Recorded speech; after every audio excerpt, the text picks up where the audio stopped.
راديو إرنا راديو إرنا كاب كتما باريس محلالف لإرتوران غازت إنياتا زدالو نتا راديو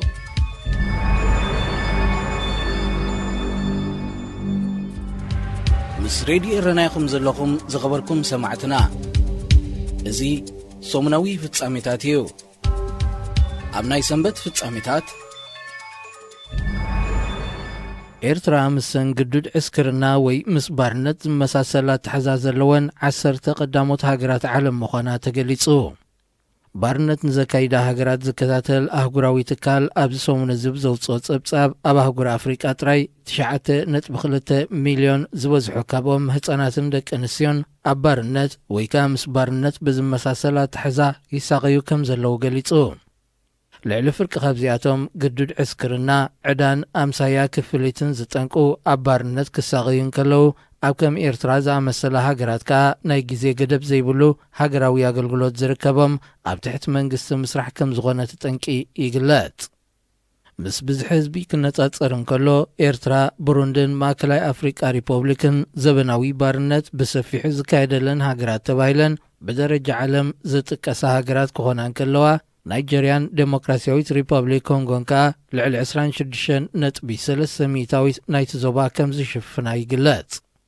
ኤርትራ 451,000 ካብ ህዝባ ኣብ ግዱድ ዕስክርና ወይ ምስ ባርነት ብዝመሳሰላ ተሓዛ ንዜጋታታ ተሳቒ ዘላ ሃገር ምዃና ኣህጉራዊ ማሕበር ሰራሕተኛታት ዝርከቦም ሓያሎ ትካላት ዓለም ኣቐዲሞም ክገልጹ ጸኒሖም እዮም።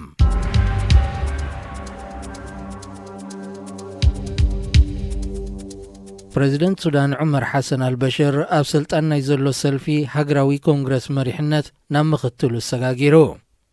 በህዝባዊ ናዕብይ ኣብ ከቢድ ሻቕሎት ዝርከብ አልበሽር ኣብ ወንበርነት ሰልፊ ሃገራዊ ኮንግረስ ብወግዒ ከም ዘረከበ እኳ እንተገለጸ ስልጣን ፕሬዚደንትነት ግና ከም ዘይሓደገ ካብታ ሃገር ዝተመሓላለፈ ዜና ይምልክት።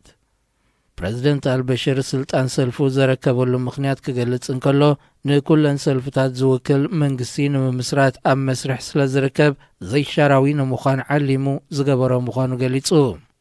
እንተኾነ ተንተንቲ ፖለቲካ ብዝህብዎ ዘለዉ መግለጺታት እቲ ፕሬዚደንት ስልጣኑ ሙሉእ ብምሉእ ከም ዘይሓደገ እኳ ደኣ ኣብ መንጎ ላዕለዎት ሓለፍቲ ሰልፊ ፍልልያት ይፍጠር ከም ዘሎ ዘመልክት እዩ ክብሉ ይገልጹ። ፕሬዚደንት አልበሽር ተቃውሞ ህዝቢ ደው ንምባል ኣብ ዝሓለፈ ሰሙን ናይ ህፁፅ እዋን ሓደጋ ምእዋጁ ዝዝከር እዩ። ብመሰረት ኣዋጅ ዝቆመ ሓድሽ ቤት ፍርዲ ድሮ ስርሑ ጀሚሩ ኣሎ። እቲ ፍሉይ ቤት ፍርዲ ዝሓለፈ ሐሙስ 28 ለካቲት ኣብ ዝወዓሎ መጋባእያ ሰላማዊ ሰልፊ ኣብ ዝካየደሉ ዝነበረ እዋን ዝተቐየዱ 59 ሰባት ካብ 2 ወርሒ ክሳብ 7 ዓመት ዝጸንሕ ማእሰርቲ በይኑ። እቶም ንፍርዲ ዝቐረቡ 59 ሰባት ንብረት ህዝብን መንግስትን ብምዕናው መንገድታት ብምዕፃውን ካልእ ሕግታት ብምጥሓስን ዝብል ክስታት ተመስሪትሎም። ፕሬዚደንት አልበሽር አንጻሩ ተላዒሉ ዘሎ ህዝባዊ ተቃውሞ ብሓይሊ ንምጭፍላቑ ተሪር ስጉምቲ ይወስድ እኳ እንተሎ ኣብ ሰሜናዊ ክፋል ካርቱምን ኡምዱርማንን ዝኣመሰላ ዓበይቲ ከተማታት እቲ ናዕቢ ገና ፈኸም እናበለ ይልሕም ከም ዘሎ ማዕከናት ዜና ካብቲ ሃገር ይገልጻ። ምስ ሬድዮ ኤረና ይኹም ዘለኹም ዝኸበርኩም ሰማዕትና እዚ ሰሙናዊ ፍጻሜታት እዩ። ኣብ ናይ ሶኒ ፍጻሜታት ኣብ ከተማ ባጽዕ ዝርከብ ብሓገዝ መንግስቲ ኖርዌይ ዝተሃንጸ ኮሌጅ መሰልጠኒ ሓይሊ ባሕሪ ተዓጽዩ። እቲ ኣብ ኣካዳምን ካልእ ዝተፈላለየ ስልጠናታትን ክህብ ዝጸንሐ ኮሌጅ ዝተዓጽወሉ ምኽንያት እኳ እንተዘይተፈልጠ ተምሃሮ ግና ነናብ ገዝኦም ከም ዝተፋነዉ ክፍለጥ ተኻኢሉሎ። እቲ ኮሌጅ መዓስ ክኽፈት ምዃኑ ዝተፈልጠ ነገር የለን።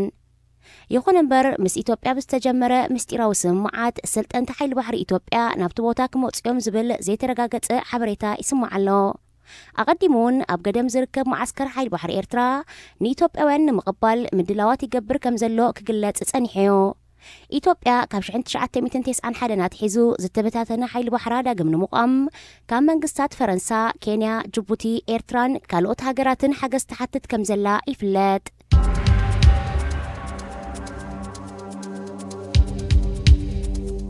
መንግስቲ ኬንያ ኣብ ልዕሊ ኤርትራ ክኽተሎ ዝጸንሐ ናይ ቪዛ ፖሊሲ ክቕይር ከም ዝኽእል ተገሊጹ። نزيكاتات حيالو مبرق أفريقيا بزي فيزا ويدما بأونلاين بزركب فيزا كأتوت تفقد كينيا قبل الإيرتراويان جنا أقدمهم كاب إمباسي كينيا فيزا كحتو بفوليك تحتت متنحا زفلت إيو منغستي كينيا قبل الإيرتراويان كم نايكالوت هاجرات مبرق أفريقيا تمساسالي بوليسي كم زنبرو زفلت كوينو منغستي إيرترا كاب كتما نيروبي بزفترو مربب نجوجلتات سومال فينانساوي مولان كالا حاجزاتن يبركتالو بزبل كسي كاب كل تشحن شموتن ندحارك أيرو إيرتران إثيوبيان دحر تجمر أركب مسناي سومالن جبوتن تأساسيرو قبل علي منغستي إيرترا تنبيروز تنحى إجدا بايتو تسقطا أو 14 حدار كل تشحن 10 شمونتن تلعيليو أبزواون أهجراون تنتصلوز تنحو منغستي إيرترا دحر زمس إثيوبيا تجمر أركب بمنقد حدش قدماي منيستر إثيوبيا مس مراحتي قرابة هاجرات كالرخب كيلو الله كينيا قبل علي إيرترا كتتلوز تنحتنا فيزا بوليسي كتكير كم تخلص قلت زلو دما بريزيدنت تهاجر أوهورو كينياتا نا إثيوبيا عدتو زازيمو مس قدماي منيستر تهاجر أبي أحمد بمخان ناب إيرترا أبزبت حلو ناي سالستي أقات أميو بريزيدنت إسياس ون قدم كل التوارح ناب كينيا مبصح مكيادو أيرسعن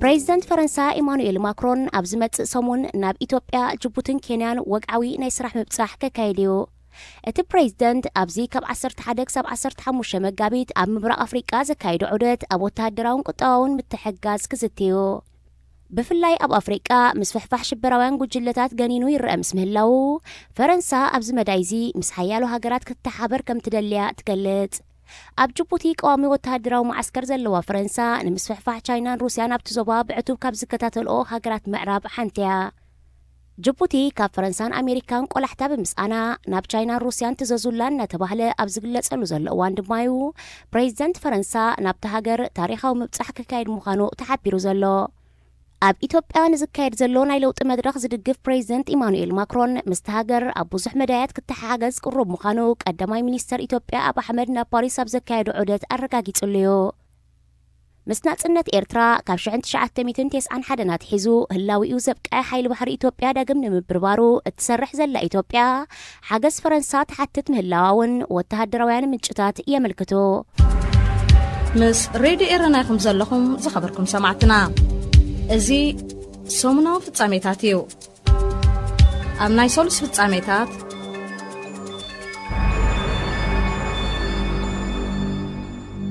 መራሕቲ ሃገራት ኤርትራን ኢትዮጵያን ናብ ደቡብ ሱዳን ወግዓዊ ናይ ስራሕ ዑደት ኣካይዶም ካብ ከተማ ጁባ ዝተመሓላለፈ ዜና ከም ዘመልክቶ ቀንዲ ዕላማ ዑደት ፕሬዝደንት ኢሳያስን ቀዳማይ ሚኒስተር ኣብይን ነቲ ኣብ ሃገራት ቀርኒ ኣፍሪቃ ዘሎ ድኹም ቁጠባዊ ምትሕጋዝ ንምድንፋዕ ምዃኑ ተገሊጹ ዑደት ዞም መራሕቲ ሃገራት ኤርትራን ኢትዮጵያን ናብ ደቡብ ሱዳን ንምብጻሕ ፕሬዝደንት ኬንያ ናብ ኣስመራ ተኸቲሉ ዝመጸ እዩ እቲ ርክብ ንዞባዊ ጉዳያትን ሓበራዊ ዝምድናን ዝዓለመ ካብ ምባል ሓሊፉ ዝርዝራዊ ሓበሬታ ይተዋህቦን እዚ ፕሬዝደንት ኢሳያስን ቀዳማይ ሚኒስተር ኣብይን ናብ ደቡብ ሱዳን ዘካየድዎ ዑደት ኣቐዲሙ ኣብ መደብ ዝጸንሐ ብዘይምዃኑ ፕሬዝደንት ሳልቫኪር ኣብ ዝተፈላለየ ክፋላት ሃገር ከካይዶ ዝጸንሐ ዑደት ሰላም ኣቋሪጹ ከም ዝተመልሰ ካብ ርእሰ ከተማታ ሃገር ዝተፈንሆ ዜና ኣመልኪቱ ቁልጡፍ ቁጠባዊ ዝምድናን ዲፕሎማስያዊ ርክባትን መራሕቲ ሃገራት ኣፍሪቃ ሰላምን ምዕባለን ኣብ መምጻእ ዝህልዎ ተራ እወታዊ እኳ እንተኾነ ግሉጽነት ዝጐደሎን ዝበዝሕ ስምምዓት ካብ ህዝቢ ዝተኸወለን ብምዃኑ ብፍላይ ኣብ ኤርትራውያን ከቢድ ሻቕሎት ፈጢሩ ይርከብ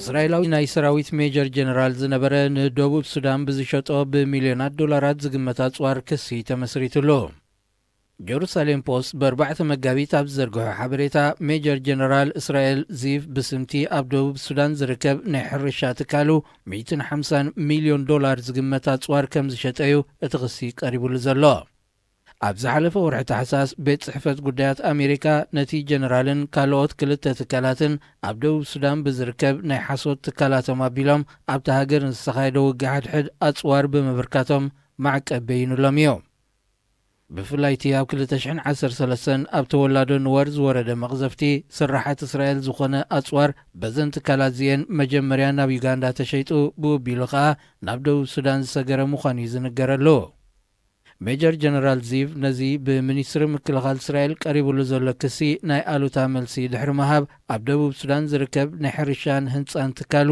ምስ መንግስቲ ብምትሕብባር ኣብ ልምዓት ዘተዋፈረ ምዃኑ እዩ ዝገልጽ።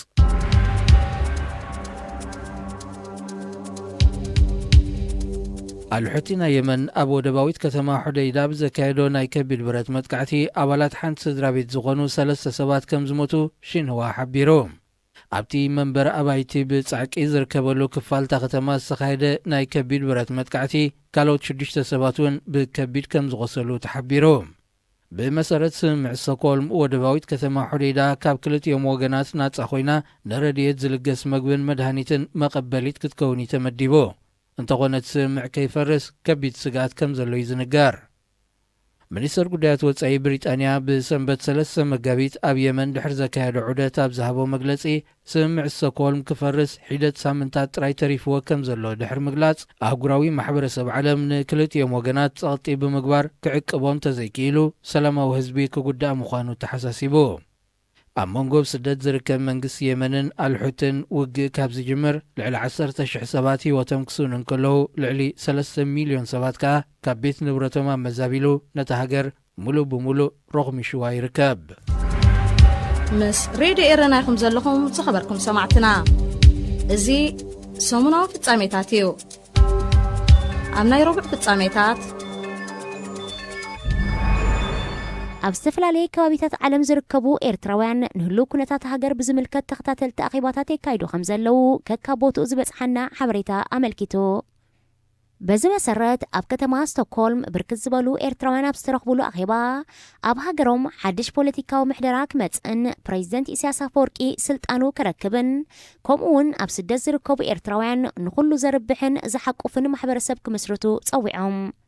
ኣብቲ ብሰንበት 3 መጋቢት ዝተኻየደ ኣኼባ ብትንሳኤ ኤርትራ ዝበሃል ሓድሽ ጽላል ኤርትራውያን ኣብ ሸወደን ንምስራት ዝቃለስ ምትእኽኻብ ኮይኑ ካብ ዝተፈላለያ ከተማታት ሸወደን ዝተኣኻኸቡ ኤርትራውያን ተረኺቦም። ተመሳሳሊ ኣኼባ ኣብ ፈረንሳ ዝርከቡ ኤርትራውያን እውን ዝሓለፈ ወርሒ ኣብ ከተማ ናንት ተረኺቦም ብደረጃ ኣህጉር ዝውክልዎም ሰባት ንምምራጽን ኣብ ሁሉ ኩነታት ሃገር ብፍላይ ከዓ ንዝሓድሽ ምዕባለታት ፖለቲካ ኣብ መንጎ መራሕቲ ኢትዮጵያን ኤርትራን ብዝምልከት ከም ዝዘተዩ ይፍለጥ። መንግስቲ ኤርትራ ነቲ ምስ መንግስቲ ኢትዮጵያ ዝኸተሞ ስምምዓት ተኸቲሉ ኣብ ውሽጢ ሃገር ዝኾነ ዓይነት ፖለቲካዊ ጽገናታት ክገብር ብዘይምኽኣሉ ናይ ሕልና እሱራት ብዘይምፍትሑ ንነዊሕ ዓመታት ተደናገጽቱን ደገፍቱን ዝነበሩ እውን ኣቆጢዕዎም ከም ዘሎ ይፍለጥ። ብፍላይ ከዓ ብምስጢር ምስ መንግስቲ ኢትዮጵያ ዝገብሮ ዘሎ ስምምዓትን ዝምድናታትን ንህዝቡ ብዘይምሕባሩን ኣውራ ድማ ንልኡላውነት ሃገር ኣብ ሓደጋ ዘወድቕ ተኽእሎ ዘለዎም ከም ምምልካት ዶብ ክትግበሩ ብዘይምግዳሱ ከም መንግስትና ንርእየሉ እዋን ኣብቂዑ ዝብሉ ወገናት ቁጽሮም እናበርከተ ይመጽእ ከም ዘሎ ዝፍለጥ እዩ።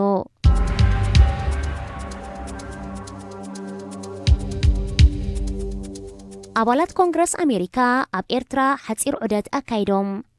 እቶም ኣባላት ሓጋጋ ኣካል መንግስቲ ኣሜሪካ ናይ ኤርትራ ዑደቶም ድሕሪ ምዝዛሞም ካብ ኣዲስ ኣበባ ኣብ ዝሃብዎ ቃል ኤርትራ ምስጢራዊት ሃገርያ ኮይና ጸኒሓ ኣብዚ ዝሓለፈ ኣዋርሕ ሓድሽ ምዕባለታት ተርኢ እኳ እንተላ ብፍላይ ኣብ ምኽባር ሰብኣዊ መሰላት ቁልጡፍ ምምሕያሽ ከተርኢ እንተስፈይሎም ንሳቶም ብተወሳኺ ሰራሕተኛታት ኤምባሲ ኣሜሪካ ዝነበሩ ዝርከብዎም ኣብ ትሕቲ ቀይዲ ዝርከቡ ሓያሎ ዜጋታት ኣብ ዝሓፀረ ግዜ ክፍትሑ ተስፍኦም ገሊጾም እቶም ኣባላት ሓጋጋ ኣካል መንግስቲ ኣሜሪካ ኣብ ናይ ኤርትራ ዑደቶም ምስ ሚኒስተር ጉዳያት ወጻኢ ኣማኻሪ ፕሬዚደንትን ምስ ሓላፊ ቁጠባ ህግደፍን ዝኣመሰሉ ሰበስልጣን መንግስቲ ኤርትራ ከም ዝተረኸቡ ሚኒስተር ዜና ኣቶ የማነ ገብረ መስቀል ኣብ ማሕበራዊ ሚድያ ኣብ ዘርግሖ ሓበሬታ ኣፍሊጡ እዩ።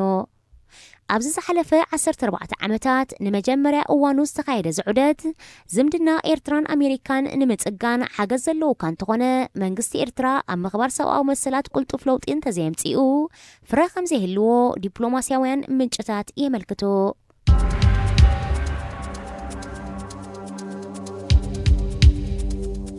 ርክብ ቀዳማይ ሚኒስተር ኣብን ፕሬዚደንት አልበሽርን ንዘይተወሰነ ግዜ ከም ዝተናወሐ ካብ ከተማ ካርቱም ዝተፈነወ ዜና ኣመልኪቱ። እቲ ርክብ ክልቲኦም መራሕቲ ንሶኒንኮ ሰዓት 9 ተመዲቡ ነይሩ። እንተኾነ ንቀዳማይ ሚኒስተር ኣብን ፕሬዚደንት ኢሳያስን ሒዛ ዝተጓዕዘት ነፋሪት ኣብ ከተማ ካርቱም ክትዓልብ ፍቓድ ፕሬዚደንት ኢሳያስ ብዘይምዃኑ እቲ ርክብ ተሰሪዙ ክብሉ ዲፕሎማስያውያን ምንጭታት ሓቢሮም። መንግስቲ ሱዳን ርክብ አብይ አሕመድን ዑመር አልበሽርን ከም ዝካየድን ጋዜጣዊ ዋዕላ ክገብሩ ምዃኖም አፍሊጡ ክነሱ ድሒሩ ግና እትርክብ ከም ዝተናውሐ እምበር ዝኾነ ምክንያት ኣይሃበሉን። መራሕቲ ኤርትራን ኢትዮጵያን ናብ ደቡብ ሱዳን ዑደት ኣብ ዘካየድሉ እዋን ኣብ ኤርፖርት ካርቱም ከዕርፉን ፕሬዚደንት አልበሽር ተቐቢሉ ሓፂር ርክብ ከካይዱን ተወሲኑ ምንባሩ ሰንበት 3 መጋቢት ምሸት ብቤት ጽሕፈት ፕሬዚደንት ሱዳን ኣብ ዝወፀ መግለጺ ተሓቢሩ እዩ። እንተኾነ ፕሬዚደንት ኢሳያስ ብሰንኪቲ ምስ ፕሬዚደንት አልበሽር ሓርፊፉ ዘሎ ዝምድናኡ ኣብ ከተማ ካርቱም ክዕርፍ ፈቃደኛ ብዘይምዃኑ ብቐጥታ ናብ ከተማ ጅባ ከም ዝተጓዕዝዩ ተገሊጹ። ከም ዝፍለጥ ሱዳንን ኢትዮጵያን ብሓባር ንፕሬዚደንት ኤርትራ ክዓልው ወጢኖም ብዝብል ክሲ መንግስቲ ኤርትራ ዲፕሎማስያዊ ዝምድንኡ በቲኸዮ ጸኒሑ። ሱዳን ምስ ኤርትራ ኣብ ዘዳውባ ከባቢታት ዓስኪሩ ዝነበረ ሰራዊታ ስሒባን ዶባ ከፊታን ክነሳ ናይ ኤርትራ ኤምባሲ ግና ዛጊት ኣይከፈተትን። ስልታዊ ዝምድና ሱዳንን ኤርትራን በብእዋኑ ክበራበርን ክቐህምን ብተደጋጋሚ ንሓያሎ እዋናት ተራእዩ። ምስ ሬድዮ ኤረና ይኹም ዘለኹም ዝኸበርኩም ሰማዕትና እዚ ሰሙናዊ ፍጻሜታት እዩ። ኣብ ናይ ሐሙስ ፍጻሜታት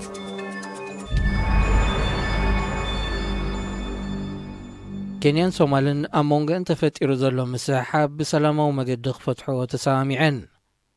ብመንጎኝነት ቀዳማይ ሚኒስትር ኢትዮጵያ አብይ አሕመድ ዝተኻየደ ርክብ ፕሬዚደንታት ኡሁሩ ኬንያታን መሐመድ ዓብዱላሂ ፎርማጆን እቲ ኣብ መንጎ ክልቲአን ሃገራት ተፈጢሩ ዘሎ ወጥሪ ናብ ዝኽፍእ ደረጃ ከይዓረገ ብሰላማዊ መገድን ብዘተን ክፍታሕ ከም ዘለዎ ኣብ ስምምዕ ከም ዝበፅሑ ካብ ኬንያ ዝተመሓላለፈ ዜና ኣመልኪቱ።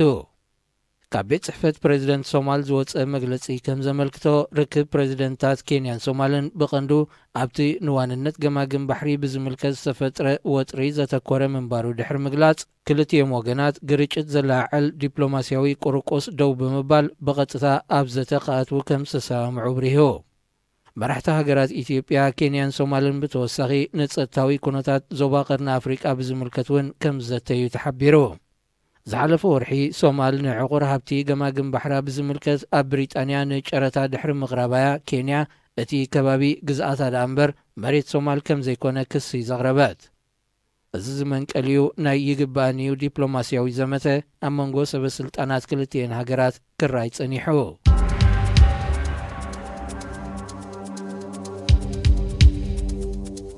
ፕሬዚደንት ደቡብ ሱዳን ሳልቫኪር ማያርዲት ብሰንኪ ውግእ ሓድሕድ ንዝተበደለ ህዝቢ ይቕሬታ ሓቲቱ። እቲ ፕሬዚደንት ኣብ ዝተፈላለየ ዞባታት ሃገር እናዞረ እዩ ንህዝቢ ይቕሬታ ዝሓትት ዘሎ። እዚ ጉዕዞ ሰላም ኢሉ ሰይሙ በብዞብኡ ህዝቢ እናኣከበ ዘካይዶ ዘሎ ርክብ ብሶኒ ንፕሬዚደንት ኢሳያስን ቀዳማይ ሚኒስትር ኣብይን ንምቕባል ንሓደ መዓልቲ ኣቋሪፅዎ ከም ዝነበረ እዩ ዝግለጽ። ንሓርነት ህዝቡ ዝተጋደለ ውድብ ሃገር ናጻ ምሰውፀ ብሰንኪ ናይ ስልጣን ቁርቆስ ንገዛእ ህዝቡ ብብረት ከሳድድ ኣዝዩ ዘጎሂ ስለ ዝኾነ ኣብ ቅድሜኹም ቀሪበ ይቕሬታ ሓተኩም ኣለኹ ብምባል እዩ ሳልቫኪር መልእኽቱ ዘመሓላልፍ ዘሎ። ብኻልእ ወገን ኣብ ደቡብ ሱዳን ዝበፅሐ ተኽሲ ደው ናይ ምባል ስጉምቲ ብክልቲኦም ወገናት ተኸቢሩ ብምህላው ንኣዳ ዝግብኦም እዩ ክብል ዋና ጸሓፊ ውድብ ሕቡራት ሃገራት አንቶኒዮ ጉተረስ ገሊጹ። ንሱ መግለጺኡ ስምምዕ ሰላም ደቡብ ሱዳን ኣዝዩ ተነቃፊ ብምዃኑ ናይ ኩሎም ጉዱሳት ወገናት ሓገዝ ከም ዘድልዮ ተሓሳሲቡ። ከም ዝፍለጥ ኣብ መንጎ ፕሬዚደንትን ምኽትሉ ዝነበረን ብዝተፈጥረ ናይ ስልጣን ቁርቆስ ናብ ዓሌታዊ ግጭት ስለ ዝዓረገ ህዝቢ ደቡብ ሱዳን ኣደዳ ስደትን መከራን ኮይኑ እዩ።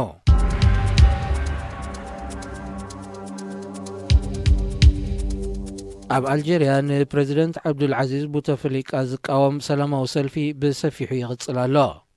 እዚ ብተምሃሮ ጀሚሩ ብኣማይት ኣሽሓት ህዝቢ ተጸንቢርዎ ዘሎ ህዝባዊ ናዕቢ እቲ ፕሬዚደንት ንሓምሻይ ጊዜኡ ክምረጽ ኣብ ውድድር ከም ዝኣቱ ምስ ኣፍለጠ ጀሚሩ። ንልዕሊ 20 ዓመት ኣብ ስልጣን ዝጸንሐ ቡተፍሊቃ ብወቕዒ ልቢ ተጠቂዑ ን6 ሸዋርሕ ሕክምናዊ ረድኤት ተገይሩሉ እዩ ብዓረብያ ዝንቀሳቐስ ዘሎ።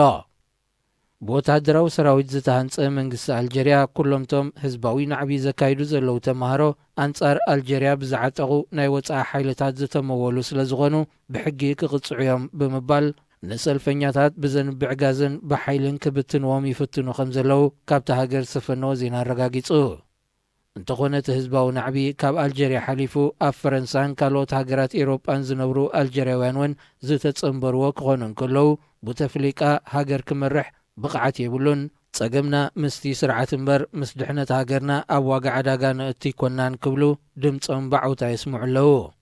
ፕሬዚደንት አልጀሪያ ዓብዱልዓዚዝ ቡተፈሊቃ ዝሃነጸ መንግስቲ ብብልሽውና ዝመሽመሸ ርእሲ ምዃኑ መንእሰያት ናይ ስራሕ ዕድል ተሓሪምዎም ስደት ዘማዕድውሉ ግዜ ከም ዝመጽእ ዝገበረ እዩ ክብሉ ተንተንቲ ፖለቲካት ከባቢ የመልክቱ። ሕብረት ኤውሮጳ ዝርከቦም ሓያሎ ኣባላት ኣህጉራዊ ማሕበረሰብ መንግስቲ አልጀሪያ ንቅዋም ሃገሩ ክኽብርን ሰራዊት ኣብ ልዕሊ ሰልፈኛታት ዝወስዶ ዘሎ ጨካን ስጉምቲ ደው ከብልን ጸዊዖም ኣለዉ። ፕሬዚደንት ቡተፈሊቃ ንሓምሻይ ግዜ እንተተመሪጹ ሰላማዊ ናይ ስልጣን ምስግጋር ክገብር ምዃኑ ቃል ዝኣቱ ዘሎ እንተኾነ ንሰላማዊ ሰልፊ ወፂኡ ዘሎ ህዝቢ ከም ዘይኣምኖን ንሓድሽ ፕሬዚደንት ዕድል ክህብ ከም ዝግባአን ብምጥላብ ንጻውዒቱ ነጺጎም ኣለዉ። ምስ ሬድዮ ኤረና ኢኹም ዘለኹም ዝኸበርኩም ሰማዕትና እዚ ሰሙናዊ ፍጻሜታት እዩ። ኣብ ናይ ዓቢ ፍጻሜታት ኣብ ሊብያ ኣብ መዳጎኒ ማዓስከራት ዝርከቡ ስደተኛታት ንኹነታቶም ብዝምልከት ተቃውሞ ኣካይዶም። እቶም ዜጋታት ኤርትራ፣ ኢትዮጵያ፣ ሱዳንን ሶማልን ዝኾኑ ስደተኛታት ሰበስልጣን ሊብያ ንኽብረት ወዲ ሰብ ብዘዋርድ መንገዲ ሒዞሞም ብምህላዎም ድምፆም ከስምዑ ኣድማ ዘካየዱ። እቶም ልዕሊ 400 ዝኾኑ ሓተቲ ዕቑባ ኣድማ ኣብ ዘካየዱሉ እዋን ሓለዋ ማዓስከራት ሊብያ ኣብ ልዕሊኦም ብዝወሰድዎ ጨካን ስጉምቲ ገባብ 50 ሰባት ቆሲሎም ኣለዉ። ተጸዋዒ ስደተኛታት ውድብ ሕብራት ሃገራት ኣብ ዝሃቦ መግለጺ ሰበስልጣን ሊብያ ኣብ ልዕሊቶም ሓተቲ ዕቑባ ዝወስድዎ ዘለዉ ስጉምቲ ከም ዘሻቐሎ ገሊጹሎ። መስርሕ ምጥያስ ናብ ሳልሰይቲ ሃገር ኣዝዩ ግዜ በሊዑ ስለ ዘሎ ካብ ሊብያ ክወፁ ዝደለዩ እቶም ስደተኛታት ዓቕሎም ከጽብቡ ንቡር ኣብ ርእሲ ምዃኑ ኣብቲ መዳጎኒ ማዓስከር ኣብ ዝጸንሕሉ እዋን ከቢድ ናይ ስቃይን መከራን ግዜ ከም ዘሕልፉ እቲ ተጸዋዒ ስደተኛታት ይገልጽ።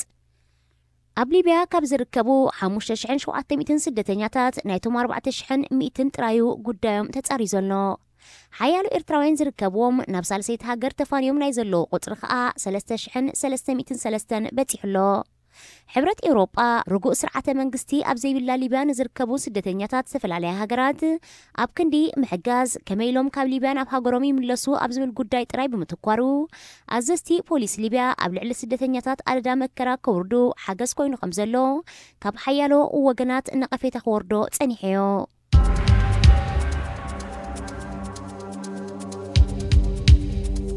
ኣብ ሱዳን ኣብ ቦምበር ልፍንቲ ተቃውምቲ ውድባት ጋዜጣዊ ዋዕላ ከየካይድ ብመንግስቲ ተሃገር ተኣጊዱ። ካብ ከተማ ካርቱም ኣብ ዝተመሓላለፈ ዜና ከም ዘመልክቶ ዑመር አልዲጋይር ብረቡዕ 7 መጋቢት ኣብ ቤት ጽሕፈቱ ጋዜጣዊ ዋዕላ ከካይድ ሒደት ደቃይቕ ኣብ ዝተረፈሉ እዋን ኣባላት ጸጥታ መንግስቲ ሱዳን ነቲ ጋዜጣዊ ዋዕላ ከም ዝበተንዎ ገሊጹ። ዑመር አልዲጋይር ን7 መዓልታት ኣብ ትሕቲ ቀይዲ ድሕሪ ምጽናሕ ብሶኒ 4 መጋቢት እዩ ነጻ ወፂኡ። ፕሬዚደንት አልበሽር ካብ ስልጣኑ ክእለ ዝጠልብ ህዝባዊ ናዕቢ ሱዳን መዓልታዊ ብዝተፈላለየ መንገዲ ይካየድ ከም ዘሎ እዩ ዝፍለጥ። እቲ ፕሬዚደንት ነዚ ኣንጻሩ ዝካየድ ዘሎ ናዕቢ ንምቁፅጻር ንሓደ ዓመት ዝጸንሕ ናይ ህፁፅ እዋን ሓደጋ ብምእዋጅ ዳርጋ ኩሎም ሰበስልጣናቱ ብወተሃደራት ተኪእዎም እዩ። ብመሰረት እዚ ሓድሽ ሕጊ ካብ ፍሉይ እዚ ፍቓድ ከይተዋህበ ጋዜጣዊ መግለፂ ይኹን ኣኼባታት ምክያድ ብሕጊ ከም ዝሕትት ኮይኑ ቀሪቡ ዘሎ። ኣብ ቦምበር ልፍንቲ ተቃውምቲ ውድባት ዑመር አልዲጋይር ኣባላት ጸጥታ መንግስቲ ናይ ምዝራብ መሰሉን ተዓበስዎ ናብ ደገፍቱ መልእኽቲ ዘመሓላልፈሉ ዝተፈላለየ መንገድታት ከም ዘለዎ ይገልጽ።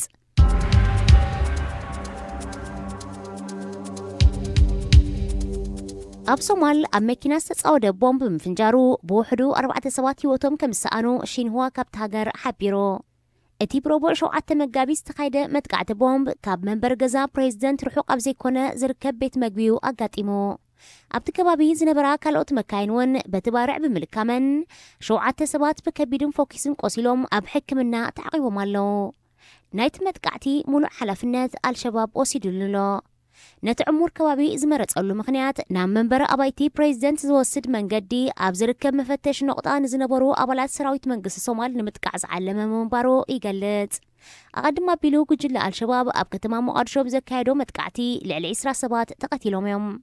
መንግስቲ ሶማል አልሸባብ ካብቲ ሃገር ተጸሪጉ ክወፅእ ሂደት ነቑጣታት ጥራየን ተሪፈንኦ ክብል እኳ እንተሓበረ እቲ ጥሩፍ ጉጅለ ናይ ቃጻ መጥቃዕቲ ካብ ምግባር ኣይዕረፈን። هذه إذاعة إرنا